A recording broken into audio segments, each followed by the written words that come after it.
재혼이라는 선택. 사랑을 다시 시작한다는 것은 누구에게나 설레고 또 두려운 일입니다. 하지만 그 사랑의 무게를 함께 짊어져야 할 존재가 어린 자녀라면 이야기는 훨씬 더 복잡해집니다. 부모의 선택은 과연 누구를 위한 것일까요? 그리고 새로운 가족 관계 속에서 아이는 어떤 자리에 서게 되는 걸까요? 2. 재혼의 현실. 대한민국에서 한 번 이상 결혼을 경험한 사람들 중 재혼을 선택하는 경우는 꾸준히 늘고 있습니다. 통계청 자료에 따르면 최근 10년 사이 이혼율은 감소세지만 재혼 비율은 일정하게 유지되고 있죠.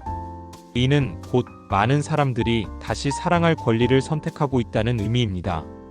하지만 여기에는 중요한 질문이 따라옵니다.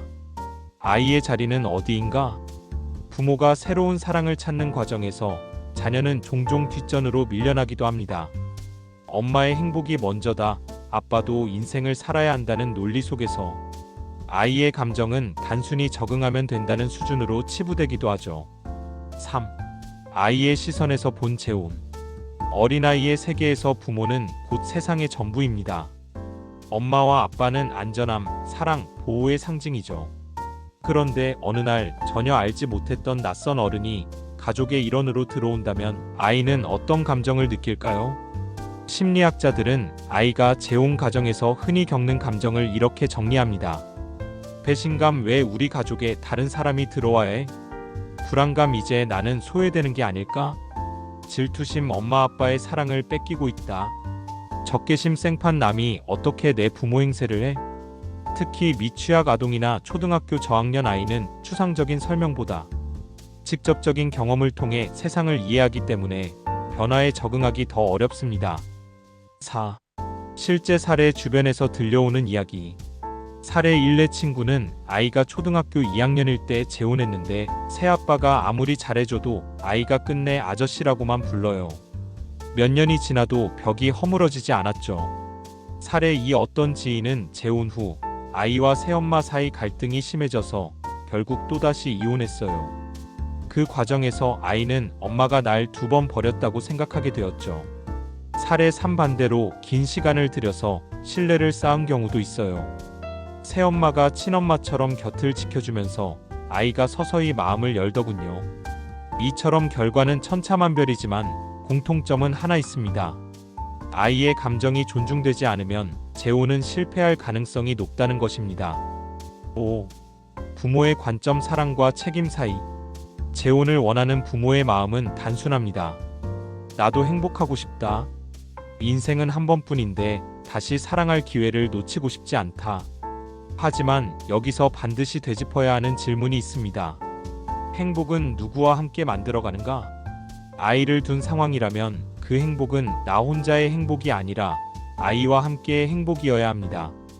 그렇지 않다면 재혼은 아이에게 상처가 되는 선택이 될 수 있습니다. 6. 새 배우자의 역할. 친자식처럼 대할 수 있을까? 많은 사람들이 의문을 가집니다. 생판, 남이 진짜 내 자식을 친자식처럼 대할 수 있을까? 정답은 쉽지 않다는 것입니다. 아무리 애써도 본능적 애착의 차이는 존재합니다. 그러나 차이가 있다는 사실을 인정하고 그럼에도 존중과 책임을 다하려는 자세가 중요합니다. 좋은 경우 나는 내 친부모가 아니지만 언제나 내 편이 되어줄 수 있다. 나쁜 경우 이제부터 내가 아빠니까 내 말을 따라야 해. 첫 번째 태도는 시간이 걸려도 아이와의 관계를 조금씩 회복시킵니다. 하지만 두 번째 태도는 아이에게 억압과 거부감만 남깁니다. 7. 전문가의 시각. 가족 상담 전문가들은 말합니다. 재혼 과정에서 가장 중요한 건 시간이다. 최소 12년은 아이가 새로운 가족을 받아들일 준비를 할 수 있도록 기다려야 한다. 친부모 역할을 강제로 하려 하기보다 우선은 친구 같은 어른이 되는 것이 좋다. 또한 상담가들은 재혼을 준비하는 부모들에게 이렇게 조언합니다. 아이에게 선택권을 주세요. 아이가 싫다면 억지로 밀어붙이지 마세요. 아이는 부모가 생각하는 것보다 훨씬 민감합니다. 8. 재혼을 둘러싼 비판. 이기적이라는 시선. 주변 사람들의 시선은 냉정합니다. 애는 생각도 안 하고 자기 감정만 앞세우는 거 아니야? 결국 또 아이가 고생하지 않겠어? 이런 시선이 생기는 이유는 실제로 아이를 충분히 고려하지 않고 재혼했다가 문제가 생기는 사례가 많기 때문입니다. 부모가 자신의 외로움과 사랑의 욕구를 충족하는 데만 급급하다 보면 아이는 두 번째 희생자가 됩니다. 이 때문에 많은 사람들이 재혼을 이기적인 선택이라고 바라보는 것이죠. 9. 그럼에도 불구하고 재혼이 긍정적일 수 있는 경우 모든 재혼이 부정적일까요?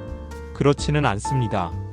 아이가 오랜 기간 외로운 한부모 환경에서 자랐을 때 새로운 배우자가 든든한 버팀목이 되어주는 경우, 부모가 신중하게 대화하며 아이의 감정을 존중한 끝에 아이가 스스로 재혼을 받아들이기로 동의한 경우, 새 배우자가 진심으로 아이를 존중하며 서두르지 않고 관계를 쌓아가는 경우, 이럴 때 재혼은 아이에게도 새로운 가족의 형태를 경험하게 하고 삶의 안정감을 줄 수 있습니다. 10. 결론. 재혼, 누구를 위한 선택인가? 재혼은 결코 간단한 결정이 아닙니다. 특히 아이가 어린 경우 부모의 사랑은 곧 아이의 세상 전체입니다. 그 속에 새로운 어른이 들어오는 것은 아이에게 충격과 혼란을 주는 일입니다. 따라서 재혼은 부모의 사랑과 감정만을 위한 선택이 되어서는 안 됩니다. 재혼을 준비하는 순간부터 부모는 아이의 자리와 감정을 가장 먼저 생각해야 합니다. 그리고 새로운 배우자 또한 내가 이 아이에게 어떤 의미 있는 존재가 될 수 있을까를 깊이 고민해야 합니다. 결국 재혼의 성공 여부는 부모의 욕망이 아니라 아이의 목소리에 얼마나 귀 기울였는가에 달려 있습니다. 가족이란 피로만 이어지는 것이 아닙니다. 하지만 피보다 더 진한 책임과 배려가 있어야 비로소 가족이 됩니다. 재혼이란 선택 앞에서 우리는 과연 누구의 행복을 먼저 바라보고 있을까요? 부모의 행복일까요? 아니면 아이의 행복일까요? 그 질문에 정직하게 답하는 것, 그것이 재혼의 출발점이 되어야 할 것입니다.